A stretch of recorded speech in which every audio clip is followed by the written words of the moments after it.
In medieval Europe, a woman's worth was tied tightly to her body, her purity, and her ability to bear children. But what happened when that very body became a weapon in the eyes of men? We often hear of men being castrated, turned into eunuchs for royal service, or punished by the loss of their manhood. But what history rarely teaches you is that women were also subjected to something just as cruel. It wasn't surgical. It wasn't clean.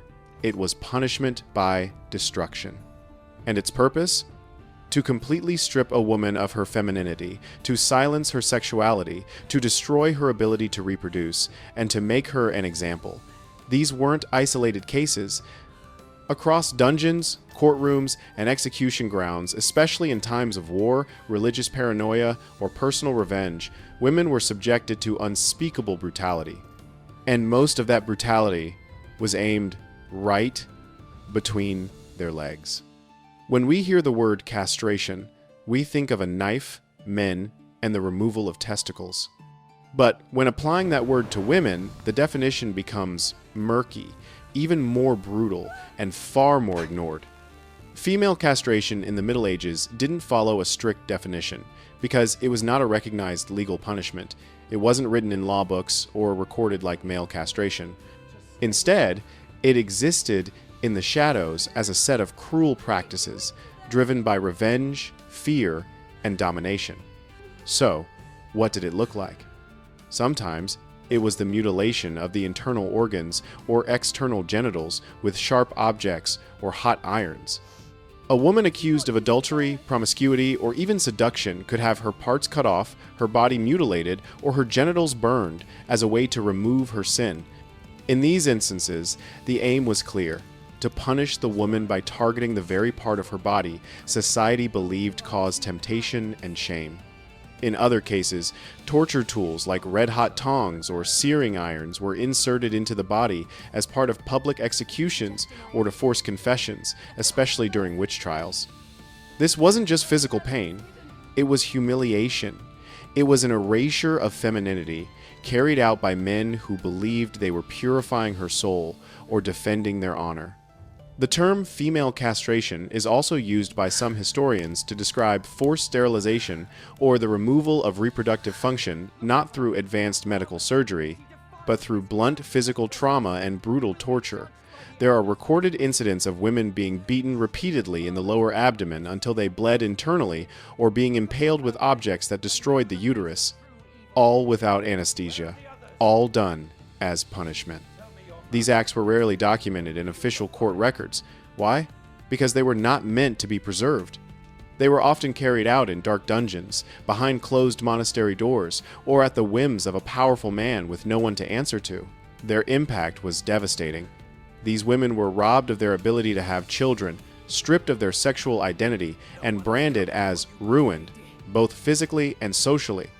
And the worst part is that many of these women were never criminals in any real sense.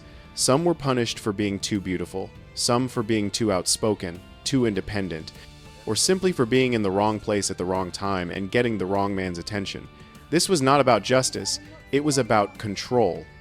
A desperate, bloody attempt to control the one thing that terrified medieval men the most: a woman who knew her own power. To understand why this control became so twisted, we must look at the tools created for it. One of the most horrific, though debated by historians, was the pear of anguish. This metal device was designed to be inserted into the body's orifices, the mouth, the anus, and yes, a woman's vagina. The torturer would then turn a screw, causing the device to expand with immense force, tearing the victim apart from the inside. It was the mechanical embodiment of sexual revenge, a tool designed not just to inflict pain, but to destroy femininity. And this weapon was backed by the most powerful ideology of the time: religion.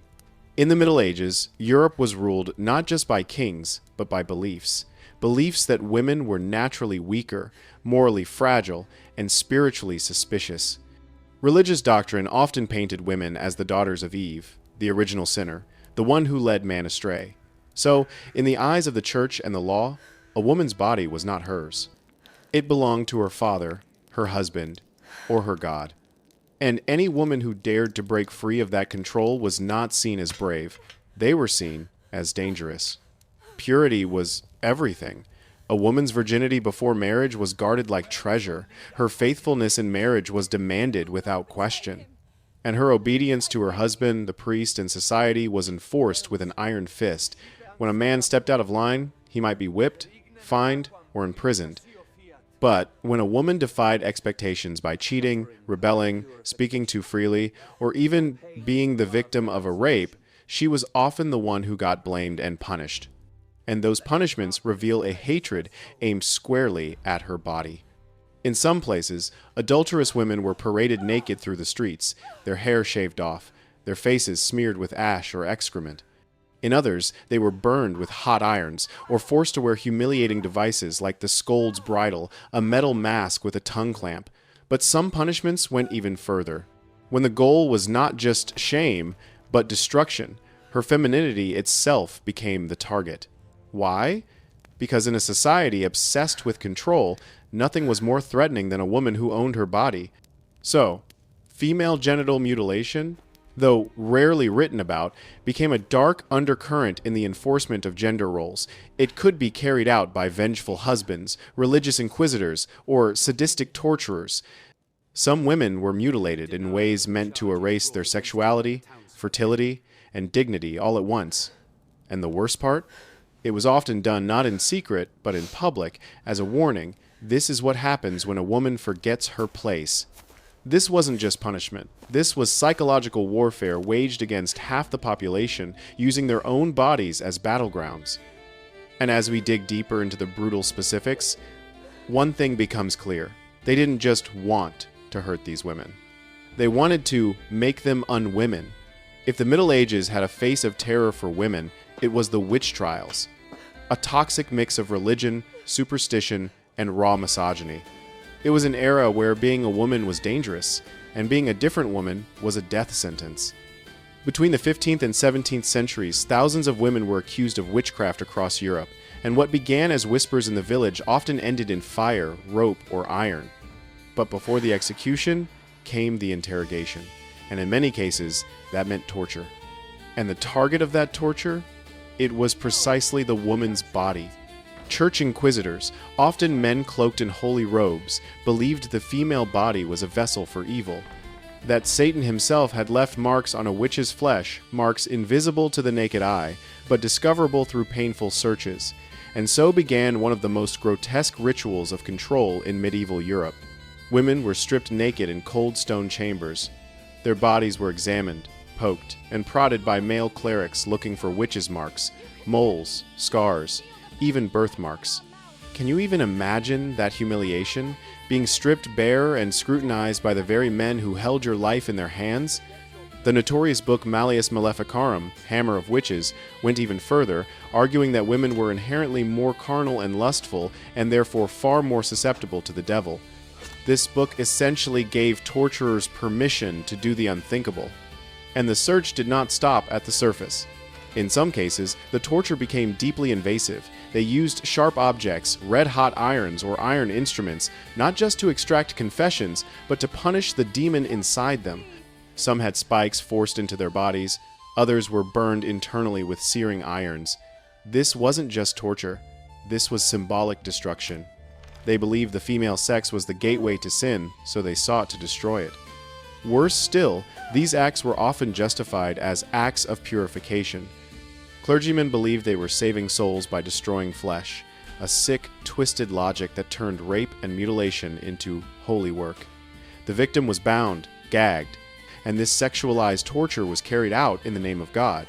This logic allowed cruelty on an industrial scale, and it targeted the most vulnerable. Imagine being accused with no proof, tortured without trial, and punished without mercy, all because you were a widow, a herbalist, a midwife, or simply unlucky. No one was safe. A woman with too many cats could be labeled a witch, and once the accusation stuck, your fate was sealed. Even teenage girls weren't spared. There are horrific accounts of young girls subjected to invasive torture under the excuse of devil inspection. Some bled to death before even reaching trial. Others survived only to be burned alive. The ironic truth is, these trials were never really about witches, they were about control. About silencing women who didn't conform, didn't obey, or simply existed in a society obsessed with purity and submission. The witch hunts gave society permission to torture women publicly and call it justice. But not all horror came from religion. Sometimes it was far more personal. Surviving the physical act of mutilation was only the beginning.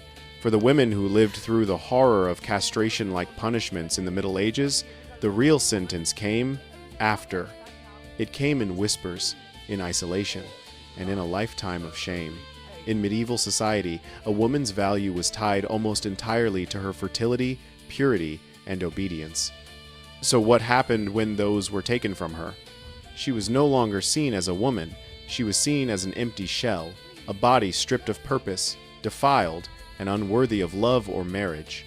These women often became outcasts, shunned by their communities, hidden away in convents, or abandoned by their families.